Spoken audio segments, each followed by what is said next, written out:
choisi Jésus pour guider ma vie. Mon bien-aimé Jésus, il est à moi, je suis à lui.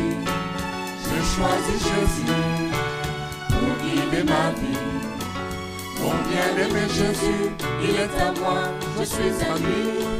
J'ai choisi Jésus pour guider ma vie.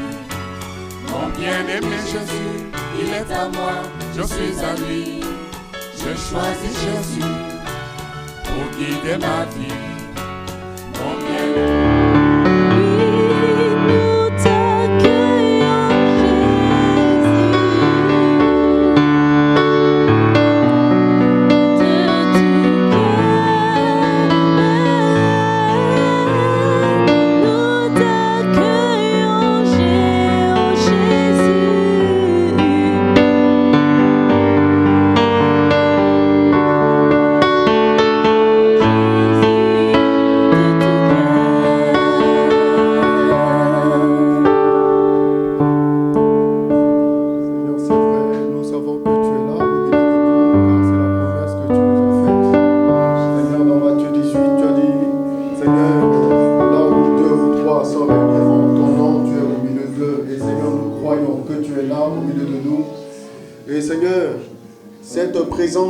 Qui était à nos côtés depuis ce matin, Seigneur, nous la saluons et nous voulons te bénir encore au milieu de nous. Seigneur, merci de nous avoir acceptés dans ta présence. Seigneur, nous qui n'étions pas, Seigneur, de ton peuple, mais Seigneur, tu as fait de nous, Seigneur, ton peuple. Et encore merci, notre Seigneur et notre Dieu. Nous te bénissons, nous glorifions ton nom dans le nom de Jésus. Alléluia. Alléluia. Nous allons remercier le Seigneur conformément à cette parole qu'il a adressée à son peuple d'Israël dans Exode 19. Cette proposition conditionnelle qu'il avait faite, il a dit, si vous écoutez ma parole, si vous gardez mon alliance, vous serez pour moi un peuple sacrificateur. Alors que pour nous, la Bible déclare dans Apocalypse qu'il a fait de nous, un peuple acquis, un royaume de sacrificateurs. Et c'est ce que nous sommes aujourd'hui. Nous appartenons à ce Dieu-là. Et nous allons lui dire un grand merci pour cette grâce qu'il nous a faite, d'avoir inscrit nos noms dans le livre de vie et d'avoir fait de nous ce royaume aussi qu'il nous a donné par sa grâce, dans le nom de Jésus. Alléluia. Éternel Dieu notre Père, nous voulons te dire un grand merci. Merci encore. Nous nous souvenons de cette alliance, Seigneur, au Sinaï, que tu as adressée à ce peuple d'Israël, qui était vraiment assorti de conditions, Seigneur, de venir, Seigneur, ton peuple, à toi, Seigneur, en propre. Et nous voyons qu'aujourd'hui, Seigneur, tu ne nous as pas imposé de conditions parce que ton Fils est passé par là. Seigneur, tu l'as livré pour nous. Et aujourd'hui, tu as fait de nous, Seigneur, ton troupeau. Tu as fait de nous un royaume. C'est ce que déclare ta parole. Dans Luc 12, votre Père a jugé bon de vous donner le royaume. Et Seigneur, nous sommes en possession de ce royaume-là par la foi. Et encore merci Dieu notre Père pour la grâce que tu nous fais. Merci Seigneur d'avoir fait de nous tes enfants. Merci d'avoir effacé nos péchés. Nous nous souvenons de ce peuple, Seigneur, que tu aimais tant, qui était obligé à chaque fois de passer par un sacrifice, d'accepter, Seigneur, ce sacrifice que faisaient, Seigneur, les sacrificateurs. Mais, Seigneur, tu as donné Jésus qui a fait ce sacrifice une fois pour toutes. Et aujourd'hui, nous sommes dans la joie, Seigneur, de porter le nom de ce Dieu vivant. Que ton nom soit glorifié. Béni soit ton nom. Alléluia. Nous allons prendre le cantique qui s'intitule L'amour de Dieu. C'est vrai, notre Dieu nous a tant aimés. L'amour de Dieu, de loin surpasse ce qu'on peut dire. Un cœur humain, il est plus grand que les espaces. Même dans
c'est vrai, tu es notre Père.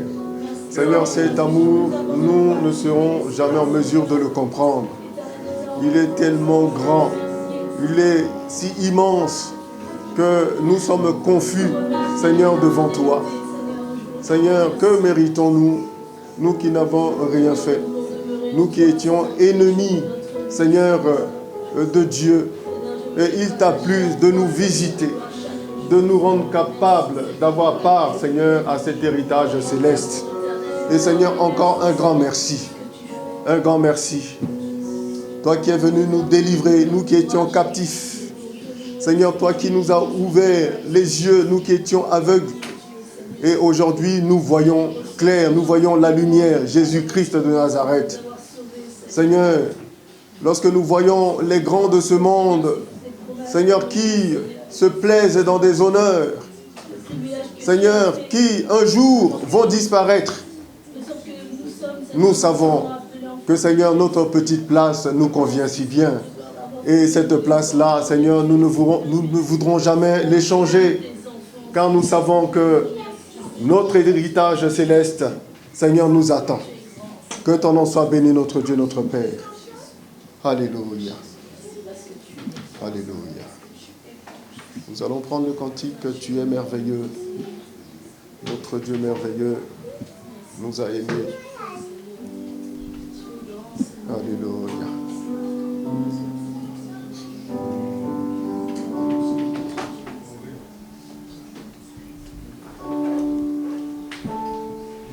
Tu es merveilleux, tes œuvres sont merveilleuses, tout ce que tu fais, Seigneur, est merveilleux.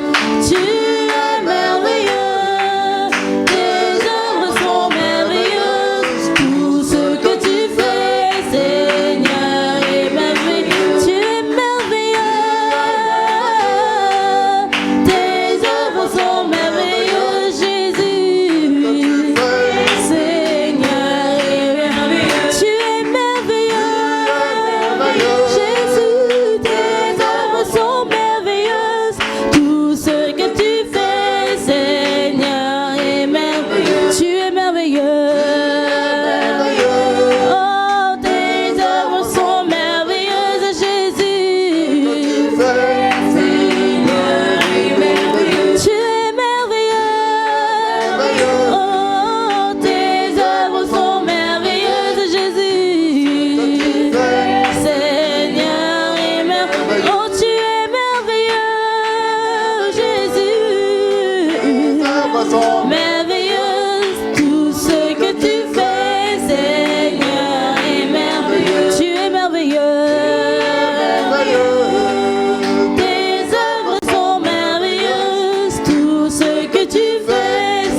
est merveilleux. Seigneur, c'est vrai. Toutes tes œuvres sont merveilleuses. Seigneur, aucun homme n'a été ton conseiller lorsque tu créais la terre, les océans, la nature.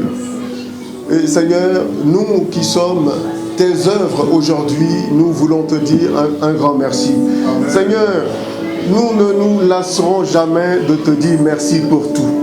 Que ce soit pour le pain de chaque jour, que ce soit pour la vie, même pour la foi, pour la santé. Merci de t'occuper de nous. Merci notre Père, merci notre Père. Tu vas voir les regards. Merci Seigneur. Même lorsque tout ne fonctionne pas comme nous le souhaitions, mais Seigneur, nous voulons toujours garder espoir en toi. Nous savons que le meilleur est à venir. Nous croyons fermement à cela. Cette part, Seigneur, que tu nous as donnée ne nous sera jamais enlevée. Seigneur, comme tu l'as dit, tes brebis sont dans tes mains, personne ne pourra les ravir. Et Seigneur, c'est vrai. C'est vrai.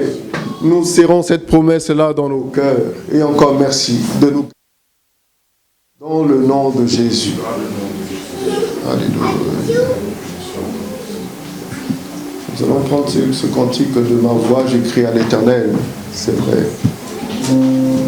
Ce Dieu est celui de qui nous dépendons tous. C'est lui qui nous fait vivre. C'est lui qui nous garde. C'est lui qui nous enseigne. Je crie à l'Éternel. De ma voix, j'implore à l'Éternel. je répands ma plainte devant lui et je lui raconte ma détresse. De ma voix, je crie à l'Éternel. De ma voix, j'implore à l'Éternel. Je répands ma plainte devant lui et je lui raconte ma détresse. Alléluia. Quand mon esprit est abattu au-dedans de moi, toi tu connais mon sentier. Sur la route où je marche, ils m'ont tendu un pied. Oh, alléluia. Quand mon esprit est abattu au-dedans de moi, tu connais mon sentier.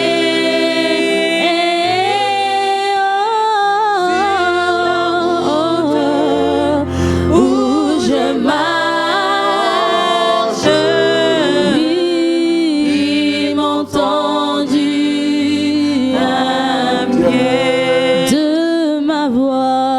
De ma voix, je crie à l'Éternel. Oui, de ma voix, j'implore l'Éternel. Et je répands ma plainte devant lui et je lui raconte ma détresse.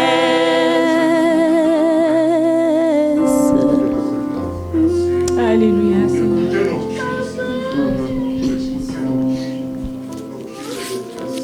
Maintenant, nous pouvons parfois pas parler. Nos cœurs crient quand même, Seigneur.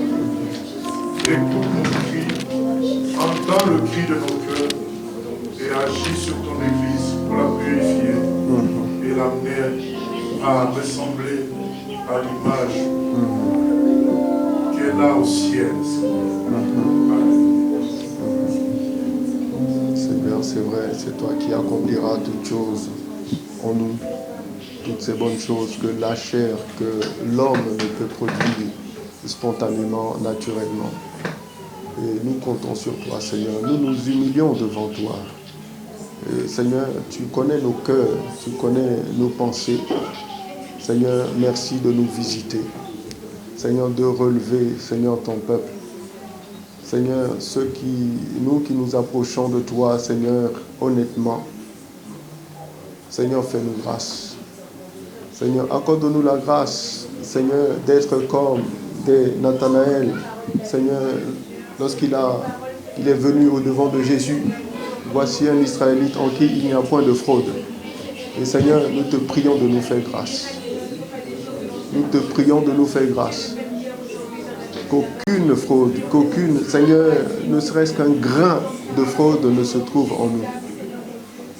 Et encore merci de nous visiter, de nous accompagner.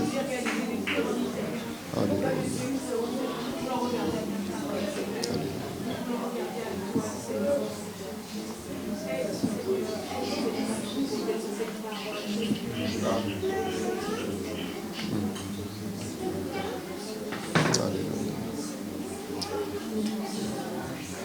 Nous allons prendre ce cantique que mon âme soupire après notre Dieu. Mon âme soupira près toi et mon esprit en moi te cherche.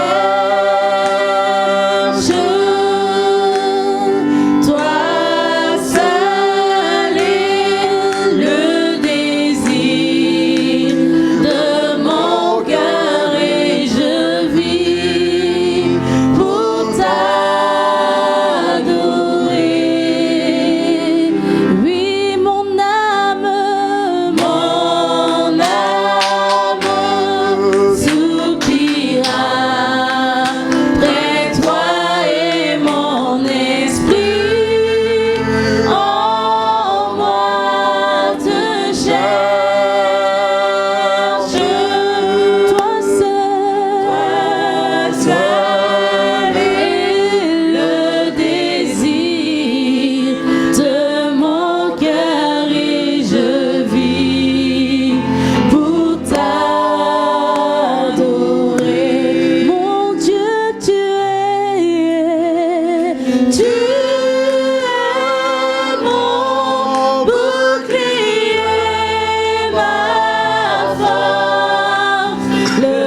entière. Et notre prière, c'est de t'aimer en retour, notre Père. Aie pitié de nous, aie pitié de nous. Aie pitié de nous, aie pitié de nous. Nous allons prier, bien-aimés, nous allons prier.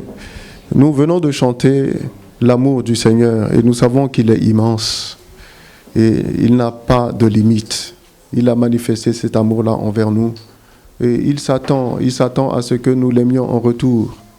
Et nous sommes tous conscients qu'il nous arrive quelquefois de ne pas être dans cette démarche-là d'aimer le Seigneur. Nous allons prier pour que le Seigneur nous visite.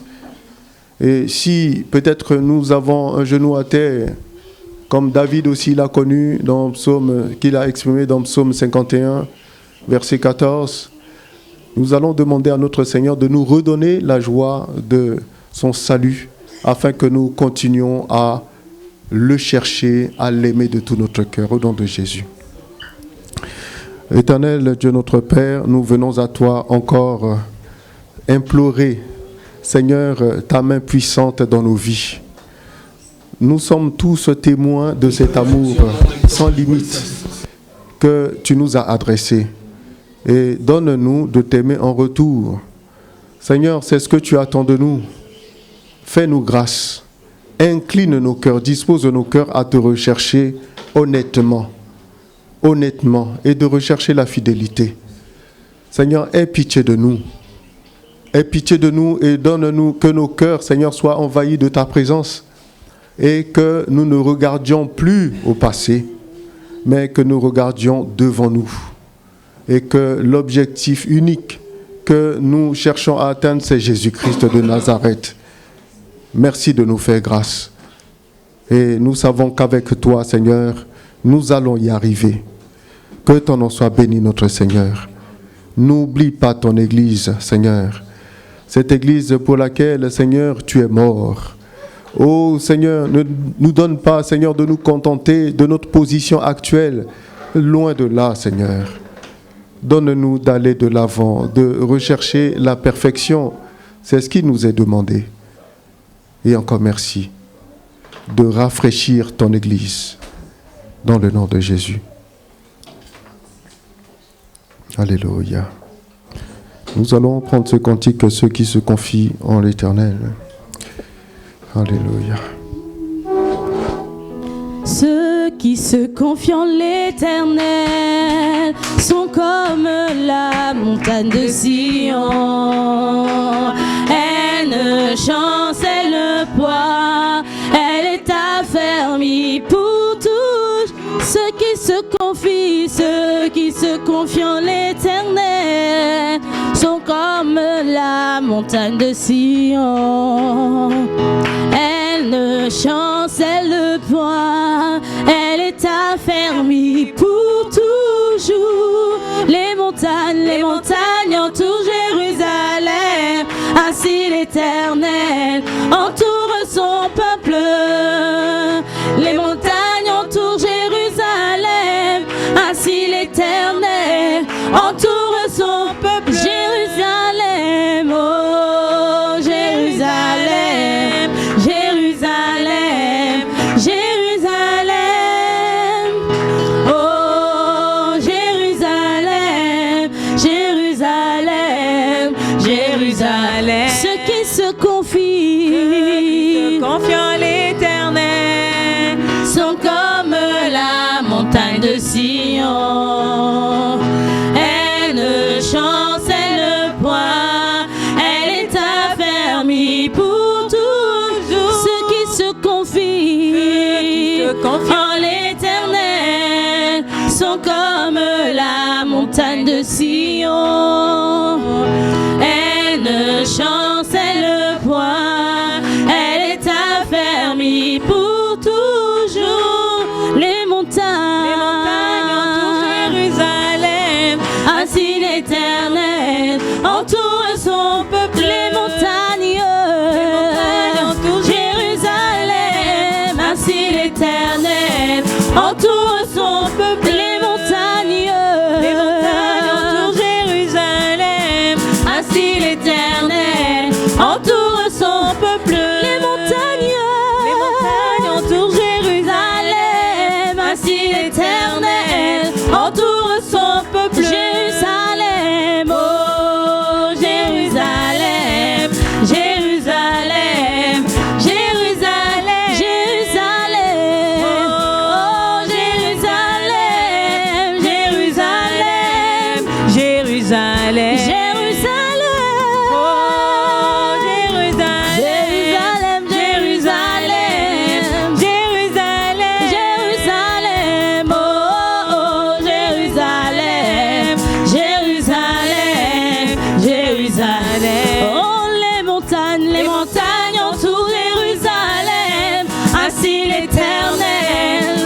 bâtit en vain. Si l'Éternel ne bâtit, celui qui bâtit, bâtit en vain. Si l'Éternel ne bâtit, celui qui bâtit, bâtit en vain. Oh oh, il tient ses promesses, alléluia. Il tient ses promesses. Jésus tient ses promesses, alléluia. Il tient ses promesses. Il tient ses promesses. Il tient ses promesses, alléluia. Il tient ses promesses. Il tient ses promesses. Il tient ses promesses, alléluia. Il tient ses promesses. Pour son église, pour ma famille, il tient ses promesses. Oh, alléluia. Il tient ses promesses. Pour ce pays, il tient ses promesses. Oh, alléluia. Il tient ses promesses. Jésus tient ses promesses. Alléluia. Il tient ses promesses. Oh, les montagnes entourent Jérusalem, ainsi l'Éternel entoure son peuple. Oh, les montagnes entourent Jérusalem, ainsi l'Éternel entoure son peuple. Les montagnes entourent Jérusalem, ainsi l'Éternel entoure son peuple. Les montagnes ainsi l'Éternel entoure son peuple.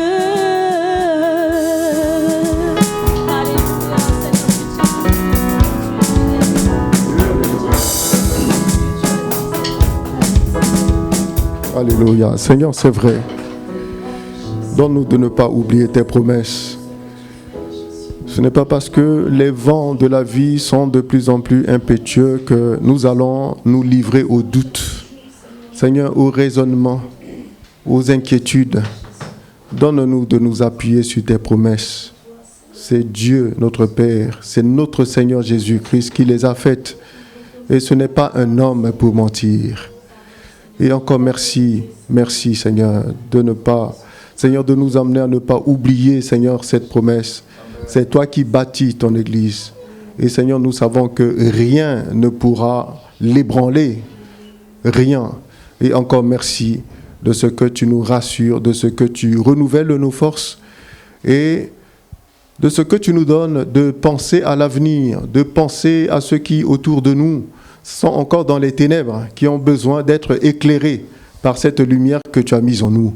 Et encore merci pour ce temps. Que ton nom soit béni, notre Seigneur, dans le nom de Jésus. Amen. Alors nous avons consacré ce jour à nous rappeler les promesses du Seigneur, parce que nous prions pas dans le vide, nous prions en fonction de la parole de Dieu. Lorsque nous sommes dans le jeûne, c'est pour s'humilier devant Dieu. Le jeûne n'est pas un exercice spirituel à la manière du bouddhisme, où on se fait souffrir pour pouvoir recevoir des bénédictions venant de Dieu, à la manière des faux dieux de l'époque qui faisaient passer les gens par le feu ou bien faisaient tuer les humains pour pouvoir envoyer la bénédiction sur terre. Non, c'est pas ça le jeûne. Le jeûne, c'est un temps où l'homme reconnaît sa petitesse et reconnaît sa faiblesse. Il se prive d'un droit naturel qui est de manger et de boire pour attirer son attention vers le Seigneur. C'est pourquoi, quand on a faim, au lieu de penser à la nourriture, pensons à ce qui nous a conduit à jeûner. Donc quand on se sent faible et fatigué, c'est le moment d'y penser, de se dire, mais c'est ça l'objectif, je prie pour ça en ce moment-là. Voilà, bien-aimés, nous lisons, on va prendre deux textes, Luc 18 et Juge 6. Juge 6. Juge 6. Nous rappelons le thème général de cette année, c'est l'appel à la prière. Voilà. Cette année, nous comptons la consacrer à toute forme de prière pour inviter Dieu au milieu de nous. Donc à toute forme de prière, toute cette année est un appel à la prière. Nous lançons l'appel à la prière plutôt pour toute cette année. Et donc ça commence par ce jeûne. Et pourquoi la prière? Parce que nous voulons voir les promesses de la Bible s'accomplir au milieu de nous. Nous ne voulons pas les inventer, l'action de Dieu. Nous ne voulons pas produire cela par nous-mêmes. Nous voulons que Dieu lui-même agisse. C'est pourquoi nous devons prier.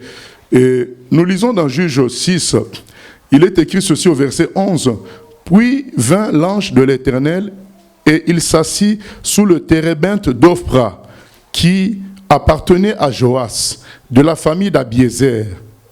Gédéon, son fils, battait du froment au pressoir pour le mettre à l'abri de Madian. L'ange de l'Éternel lui apparut et lui dit, « L'Éternel est avec toi, vaillant héros. » Gédéon lui dit, « Ah, mon Seigneur, si l'Éternel est avec nous, pourquoi toutes ces choses nous sont-elles arrivées? Et où sont tous ces prodiges que nos pères nous racontent quand ils disent, l'Éternel ne nous a-t-il pas fait monter hors d'Égypte? Maintenant, l'Éternel nous abandonne et il nous livre entre les mains de Madian. » L'Éternel se tourna vers lui et dit, « Va avec cette force que tu as et délivre Israël de la main de Madian. N'est-ce pas moi qui t'envoie? » Voilà comment Gédéon rencontre l'ange de l'Éternel qui l'appelle vaillant. L'Éternel est avec toi, vaillant héros. Gédéon a dit, je suis loin d'être vaillant. Parce que, voilà, si j'étais vaillant, je sauverais mon peuple. Mon peuple est dans la souffrance, mon peuple est dans la galère. Dieu lui dit, ben dans ce cas, moi maintenant, je te rends vaillant pour sauver ton peuple. Je loin pour cela. Voilà, c'est à peu près l'histoire que nous vivons. Aujourd'hui, lorsque nous lisons les Actes des Apôtres, nous lisons l'Évangile, nous lisons les Épîtres, nous voyons bien que l'Église, dans son universalité, est loin de ce que nous lisons. Et même nous, d'une manière locale, on n'en est pas si près que ça. Voilà, donc on aspire à vivre ce qui est écrit, à vivre les promesses du Seigneur. Il a dit, voici les miracles qui accompagneront ceux qui auront cru. Il a dit que celui qui est en Christ est une nouvelle création. Les choses anciennes sont passées, toutes choses sont devenues nouvelles. Nous voulons vivre ça de nos yeux, voir des gens se convertir, changer. Il a dit, faites de toutes les nations des disciples. C'est lui qui a dit tout cela. Et nous voulons vivre cela. Et notre état ne correspond pas vraiment à cela. Et ça peut nous conduire à nous dire, ben, on est faible et on restera faible. Mais pourtant, Dieu n'est pas de notre avis. Gédéon s'est dit, voilà, on est esclave des Madianites et en plus, je suis petit, parce qu'il va donner des raisons après, je suis petit, ma famille est la plus petite, et ainsi de suite. Alors, Dieu lui dit, ben non, même si ta description terrestre est vraie, moi j'ai une vision céleste et c'est ma vision qui va l'emporter si tu es d'accord pour m'écouter et faire ce que je vais te demander de faire. Dieu nous dit non. Les choses ne sont pas appelées à rester ainsi. Ce que nous vivons n'est pas le terminus. Les choses sont appelées à être vécues comme c'est dans la parole de Dieu. Parce que Gédéon dit à Dieu, mais dis, mais tu m'appelles vaillant, nous on est esclaves. Pourtant, ta parole, l'histoire avec toi nous apprend que tu as fait des exploits avec nos ancêtres. Tu les as sortis d'Égypte par ton bras puissant, sans l'intervention humaine. Moïse n'avait qu'un bâton et il donnait des ordres et il parlait.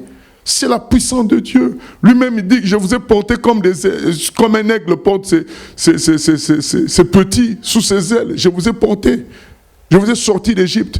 Tu l'as fait, mais tu m'appelles vaillant, mais ce n'est pas ce que je vois. Vous savez, c'est la même chose que nous. Dieu continue à nous appeler vaillants héros. Comment on le sait? Quand on lit les Écritures, il dit, vous recevrez une puissance et vous serez mes témoins. Quand on lit les Écritures, il dit, je puis tout, Philippiens 4,13, par celui qui me fortifie. Quand on lit les Écritures, ton Dieu ordonne que tu sois puissant. Or, la parole de Dieu, nous dit le frère Pierre, est permanente et vivante. Donc, elle est valable chaque jour, chaque seconde.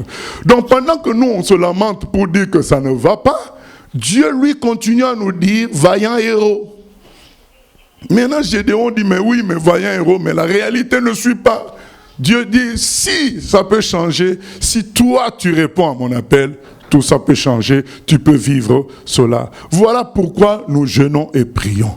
Parce que la réalité que nous vivons ne correspond pas aux promesses du Seigneur, ne correspond pas. Je ne dis pas qu'il n'y a rien. Donc je dis, la finalité n'est pas là. La réalité que nous vivons ne correspond pas à cela.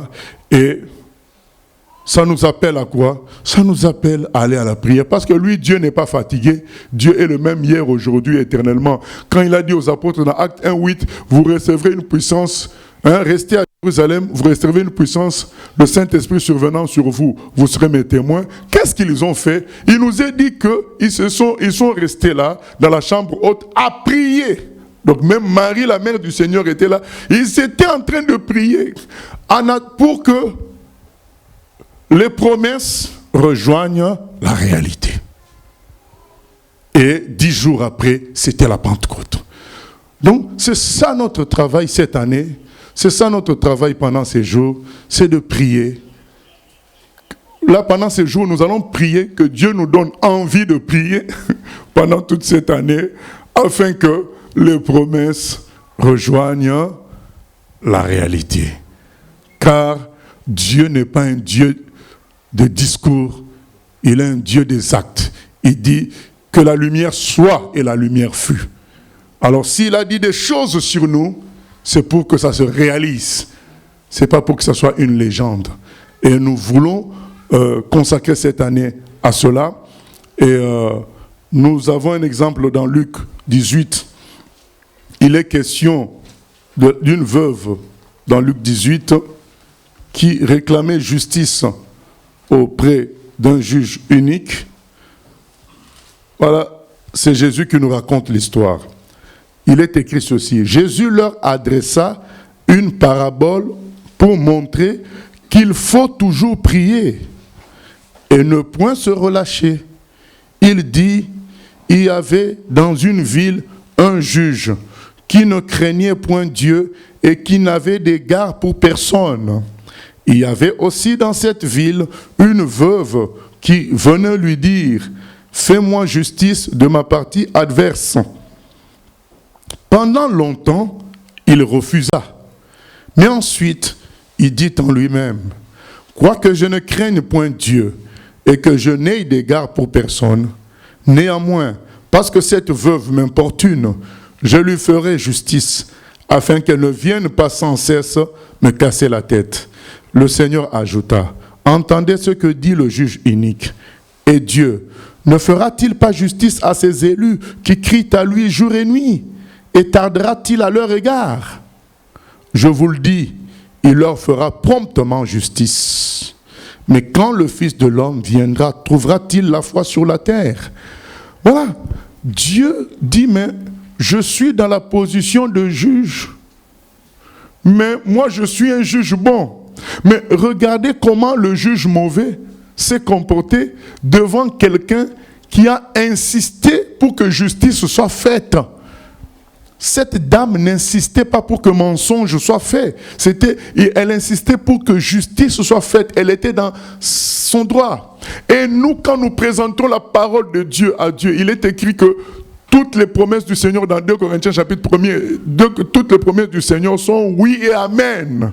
Oui et amen. Pour ceux qui sont en Jésus-Christ, tout ce qui est écrit, c'est oui et amen. Parce que Jésus, par sa mort à la croix, a ouvert la porte à l'exaucement. C'est ce qu'il a dit à Nathanaël. Il a dit, mais tu es étonné que je t'ai dit que tu étais sous le figuier, mais bientôt tu verras de plus grandes choses. Tu verras le Fils de l'homme debout et les anges faire des navettes. Donc la porte de l'exaucement est ouverte et les prières trouvent leur réponse par les anges qui vont faire des navettes du ciel à la terre.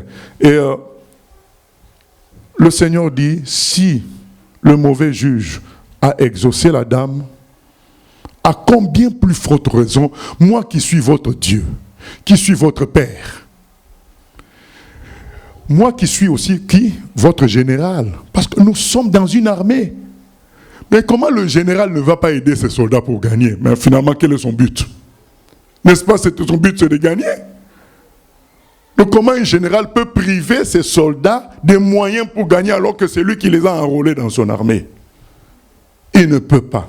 Cela nous encourage à quoi? À prier jusqu'à ce que les promesses rejoignent la réalité. Abraham avait reçu une parole qu'il aura un fils Isaac qui sera son descendant.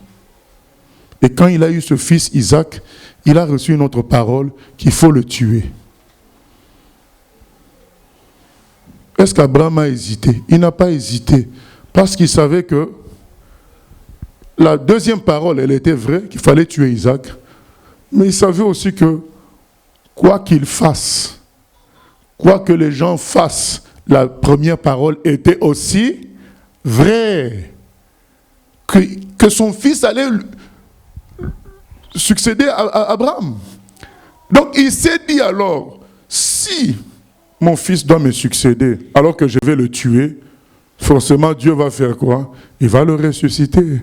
C'est ainsi qu'Abraham entre dans la révélation de la résurrection parce qu'il n'a pas voulu rejeter la première parole à cause de la dureté de la deuxième. La deuxième, elle était très dure. Tuer ton fils, déjà, c'est sale, c'est sentimentalement dur. Mais tuer en plus ta promesse, parce que c'est ça là, le problème. Ce n'est pas seulement son fils, c'est aussi la promesse de Dieu. En quelque sorte, il tuait sa foi, puisqu'on te dit que c'est lui qui va te succéder. Mais tu dois encore le tuer, mais tu tues la première promesse. Mais non, Abraham a dit non, les deux paroles viennent de Dieu. Si la première et la deuxième est de Dieu, la première aussi est de Dieu, alors je peux accomplir la deuxième, la première s'accomplira toujours tant que je suis obéissant à Dieu. Il y aura résurrection. Donc bien aimé, même si ce que nous vivons, il est écrit tout concourt pour le bien de ceux qui aiment Dieu. Notre désert, ça vient aussi de Dieu. Nos difficultés de l'Église universelle d'aujourd'hui, c'est permis par Dieu, mais ça ne change pas la parole qu'il a dite, qui est inscrite dans sa parole, qui est permanente et vivante. Donc nous venons avec les deux devant lui pour dire comme Gédéon, voilà, nous souffrons avec les Madianites, mais pourtant, toi tu as dit ceci, pourtant tu as dit cela, et nous croyons, parce que Jésus dit, est-ce que le Fils de l'homme trouvera-t-il la foi? C'est le moment pour nous de dire, Seigneur, nous croyons, c'est pourquoi nous jeûnons.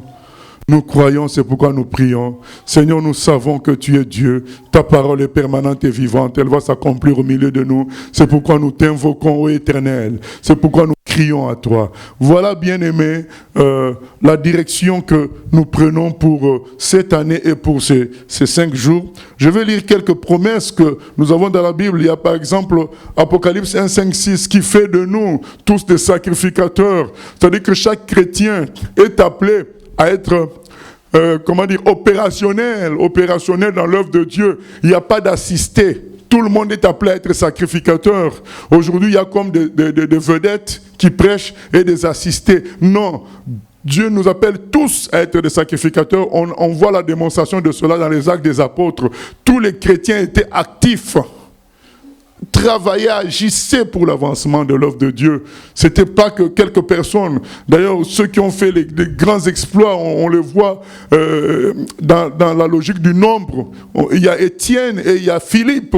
Parce qu'Étienne avait touché beaucoup de sacrificateurs. C'était un exploit terrible. Et on prend Philippe qui a touché toute une ville à lui tout seul. Mais ce n'étaient pas des apôtres, ces gens-là. Des apôtres, ces gens-là. Mais c'est pour dire que tous les chrétiens étaient sacrificateurs. Nous devons retrouver cela.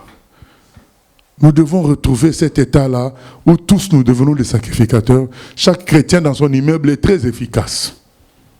Même s'il faut le soutien de tous, mais chacun joue son rôle de sacrificateur. Dans la prière, dans l'intercession, dans le témoignage, dans l'exemplarité, chacun est représentant de Christ. Il y a la promesse qu'on voit dans Luc 4, 18 à 20, et dans Jean 10, 10, où le Seigneur dit que l'Esprit du Seigneur m'a oint, il m'a donné l'onction pour proclamer la bonne nouvelle aux pauvres. Mais le Seigneur nous dit dans Matthieu, à la fin, il nous dit que tout pouvoir lui est donné, il nous envoie. Donc ce que lui avait, il déclare là dans Luc 4, 18, il nous transmet ça. Le même esprit, l'esprit du Seigneur qu'il avait oint là, c'est l'esprit qui nous a oint également aussi. C'est le même. Et pour proclamer la bonne nouvelle aux pauvres, l'esprit d'évangélisation pour proclamer aux captifs la délivrance, chasser les démons. Le Seigneur nous a oint pour tout cela. Et nous voulons vivre qu'autour de nous, des gens que nous voyons clairement possédés, mais qui ne le savent pas, ils ont besoin d'être délivrés. Et nous voulons vivre ces promesses-là, donner la vue aux aveugles, que ce soit spirituel, que ce soit physique, renvoyer libres les opprimés. C'est ça notre appel. Nous lisons aussi dans Jean 10, 10, le Seigneur dit qu'il est venu donner la vie en abondance. Toutes ces promesses-là, nous voulons vivre, que le chrétien a la vie en abondance, de sorte que les choses de la terre ne lui disent pas grand-chose. La vie abondante du Seigneur lui suffit. C'est tout ça que nous voulons vivre. Marc 16, 15 à 17, allez prêcher la bonne nouvelle à toute la création, et voici les miracles qui accompagneront ceux qui ont cru. En mon nom, ils chasseront les démons, ils imposeront les mains aux malades, ils seront guéris. Ils parleront de nouvelles langues. Ils saisiront les serpents, rien ne leur arrivera. Ils prendront des breuvages mortels, mais ça ne leur fera rien. Aujourd'hui, on entend à gauche, à droite un pasteur, un tel est mort avec par empoisonnement, un chrétien mort par empoisonnement. Mais tout ça, nous voulons, ça nous fait mal. Nous voulons vivre ce que Paul avait vécu dans Actes des Apôtres à la fin, où il avait tenu un serpent qu'il avait mordu, et les gens attendaient l'observer pour voir comment il allait mourir. Mais il n'est pas mort. Ils ont déclaré qu'il était Dieu, qu'il était un Dieu, parce que comment il pouvait échapper à la morsure du serpent. Alors, il faut bien aimer que nous vivions ce que Dieu nous a promis. J'ai dit il faut, parce que la parole de Dieu est une réalité, elle est permanente et vivante. Elle est permanente, elle n'est pas dite pour remplir les livres. Elle est dite comme elle avait été dite à la création, que la lumière soit, elle fut. C'est la même chose aujourd'hui. Ça n'a pas changé. Mais c'est un appel à prier pour vivre tout cela. Nous devons revenir à la prière. Nous devons nous humilier devant le Seigneur. Dire, Seigneur, ça suffit comme ça. Nous sommes écartés, éloignés de ta parole. Nous voulons revenir. Nous remettons en question. Vous savez, Dieu ne peut jamais avoir tort. Il n'y a qu'un seul qui peut avoir tort, c'est nous. C'est pourquoi la journée de demain sera consacrée à la repentance. Voilà. C'est nous seuls qui pouvons avoir tort. Et donc, regardons les fautes que nous avons commises. Et quand je dis les fautes que nous avons commises, prenons exemple sur Daniel, dans Daniel chapitre 9. Même si Daniel, nous savons que c'était un homme pur, saint, mais il a demandé pardon pour les fautes aussi que ses frères avaient commises. Donc ce n'est pas seulement une question personnelle, c'est une question, nous sommes ensemble, l'Église, c'est les enfants de Dieu. Donc on regarde nos erreurs, comment on a privilégié l'administration plutôt que l'Esprit Saint, comment on a privilégié le développement personnel plutôt que l'amour et l'œuvre générale du Seigneur. Tout ça, on doit se repentir de beaucoup de choses que l'Église a faites, des directions qu'elle a prises qui ont fait que la puissance de Dieu s'en est allée. Donc maintenant, on a besoin d'y retourner parce que le Seigneur continue à nous provoquer en disant « L'Éternel est avec toi, vaillant héros ». Chaque jour, il nous répète la même chose par sa parole. Alors, cette provocation-là, comme Gédéon a répondu à ça en disant, mais Seigneur, ce n'est pas ce que je vis. Et alors, nous devons désirer vivre ce que le Seigneur dit. Et je cite encore quelques promesses. Il y a Matthieu 28, 18 à 20. Allez faire de toutes les nations des disciples. C'est un ordre. Allez faire de toutes les nations des disciples. Pas aller faire des belles salles, mais allez faire de toutes les nations des disciples. Je ne suis pas contre les salles. Je dis que ce n'est qu'un moyen. Comme nous avons aussi des maisons, nous avons des lits, c'est des moyens pour servir Dieu, mais ce n'est pas la finalité. Psaume 2:8 nous dit, demandez-moi les nations, je vous les donnerai en héritage. Donc toutes les nations doivent connaître le Seigneur. Nous devons, toute église est appelée à avoir un côté missionnaire, à envoyer les gens dans les nations. Voilà. Et il n'y a pas à dire, mais telle nation, elle est déjà évangélisée, il n'y a plus rien à faire, c'est faux. Toutes les nations ont besoin. Donc il faut y penser. Et ce sont des promesses du Seigneur. Demandez-moi les nations, je vous les donnerai en héritage. Donc c'est à nous de demander. C'est à nous de demander. 2 Corinthiens 5,16, qu'on a cité tout à l'heure, à 17, celui qui est en Christ est une nouvelle création. Si on a connu quelqu'un par la chair, nous sommes appelés à ne plus connaître les gens par la chair, mais en esprit. Tout ça, ça doit être vécu aujourd'hui, où nous voyons des chrétiens faire un retour dans la logique familiale terrestre. On n'est pas contre la famille, mais on dit tout simplement qu'on doit voir les choses différemment et se considérer comme missionnaires dans nos familles et non pas faire alliance charnelle pour faire les choses. Voilà, tout ça, la spiritualité véritable doit revenir. 1 Jean 3,9 qui nous dit que celui qui est vraiment, véritablement chrétien ne pratique pas le péché. Donc nous devons voir la supériorité sur le péché dans l'Église. La supériorité, tout ça, c'est la parole de Dieu qui vient en face de nous, nous taper. Chaque jour, on dit, mais Seigneur, ça ne doit pas rester ainsi. Nous allons répondre à ta provocation en priant jusqu'à ce que tu agisses. Acte 1,8 nous dit, vous recevrez le Saint-Esprit, la puissance du Saint-Esprit et vous serez mes témoins. Nous voulons vivre cela. Acte 2,38 le dit aussi, convertissez-vous, repentez-vous, vous recevrez le Saint-Esprit. C'est une promesse donnée. Nous avons l'Esprit, mais nous avons besoin aussi de la puissance du Saint-Esprit pour la mission, pour toutes les promesses que nous citons, pour la mission du Seigneur, pour le travail du Seigneur. Nous avons besoin qu'il nous joigne pour cela, mis à part le fait que l'Esprit Saint est en nous comme identité d'enfant de Dieu. Nous avons besoin de la puissance du Saint-Esprit. Comme le Seigneur lui-même dit, l'Esprit du Seigneur est sur moi. Il m'a oint pour telle mission. Or, il y a plein de missions et nous avons besoin que le Saint-Esprit nous joigne pour ces missions-là. Tout ça, c'est les promesses du Seigneur et il y en a une quantité innombrable. Et c'est comme quelque chose qui nous provoque chaque jour pour dire, mais voilà, l'Éternel est avec toi, vaillant héros, mais qu'est-ce que tu fais? L'Éternel est avec toi, vaillant héros, mais qu'est-ce que tu fais? Voilà, levons-nous dans la prière, mettons-nous en marche, ne laissons pas les choses ainsi, ne nous adaptons pas. Beaucoup se sont adaptés et ils sont comme dans une salle d'attente en attendant l'enlèvement ou en attendant la mort. Nous refusons cela. On n'a pas à s'adapter à ce qu'on vit. On a plutôt à chercher à vivre ce qui est écrit. Car la parole de Dieu est vivante et permanente. Voilà, nous allons prier que le Seigneur nous rappelle ses promesses. Nous dise clairement que notre état, ce n'est pas sa volonté parfaite. Il veut plus que cela. Il veut mieux que cela. Et il veut accomplir sa parole au milieu de nous, mais nous avons à accepter de le suivre. Voilà. Prions le Seigneur. Seigneur, nous voulons que tu nous rappelles les promesses, Seigneur. Que tu nous rappelles les promesses. Non pas comme si c'était un livre, mais comme étant la réalité prévue depuis longtemps par toi pour l'Église. C'est la réalité prévue pour tes enfants, Seigneur. Tes promesses ne sont pas, Seigneur, des cours d'histoire. Tes promesses, c'est pour nous amener, Seigneur, à les vivre, à les pratiquer. Comme quand tu avais parlé, Seigneur, au début, lors de la création.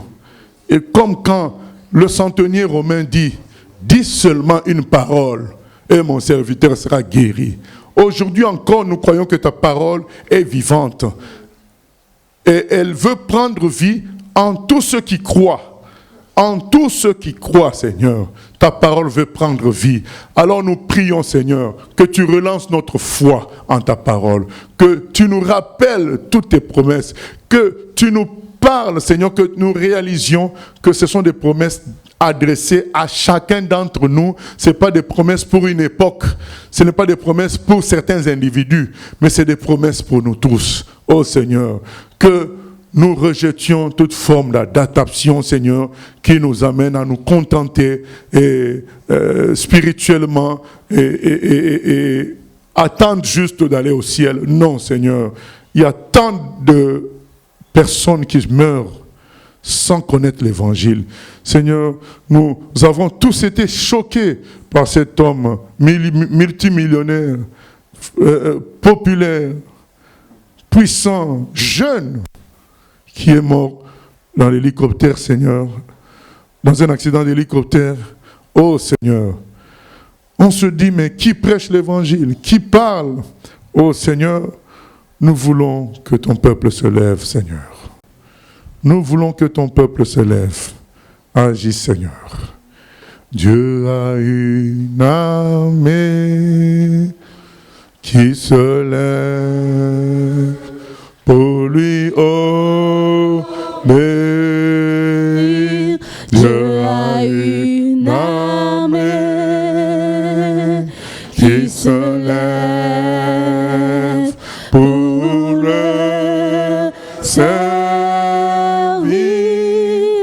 Peuple de Dieu, lève tes mains pour l'adorer. Peuple de Dieu, ouvre ta bouche. Je veux pas. C'est l'Esprit de Dieu qui l'amène,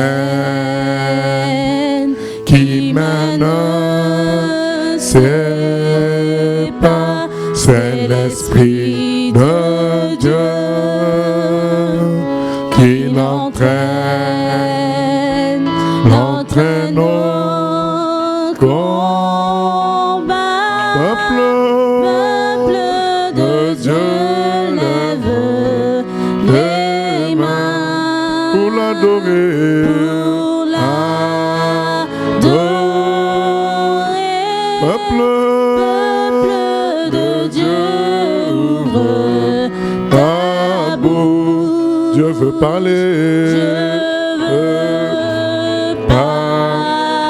À l'agneau de Dieu, soit la gloire dans les lieux très hauts. À l'agneau de Dieu, la victoire, vive notre héros. Peuple de Dieu, lève tes mains pour l'adorer.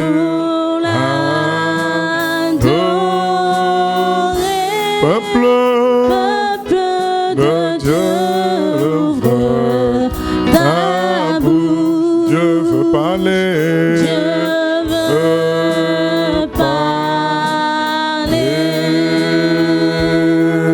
Ton nom est la solution. Jésus, ton nom est la solution. Jésus, ton nom Jésus, ton nom est la solution. Ton nom est la solution. Ton nom est la solution. Jésus,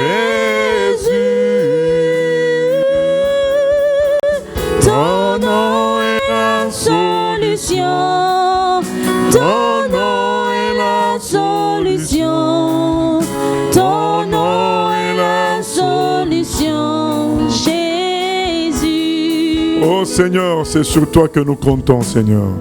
pas sur nos efforts. C'est pourquoi nous jeûnons et prions, parce que nous savons que nous n'avons pas de solution.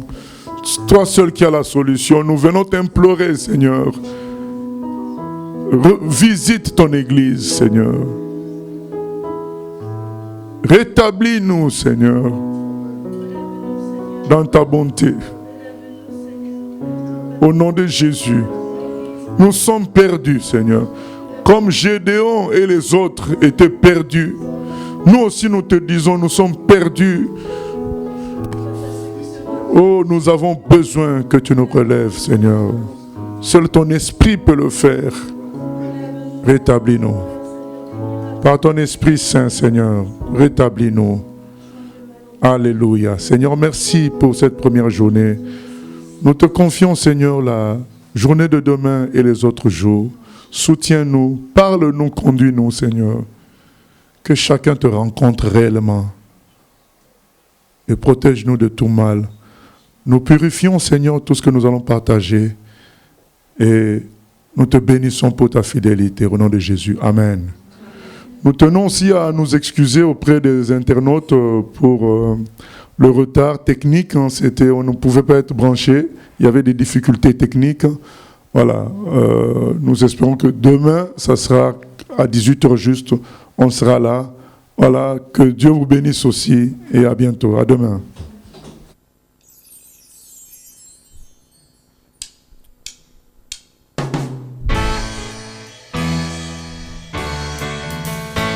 Choisis Jésus pour guider ma vie. Mon bien-aimé Jésus, il est à moi, je suis à lui. J'ai choisi Jésus.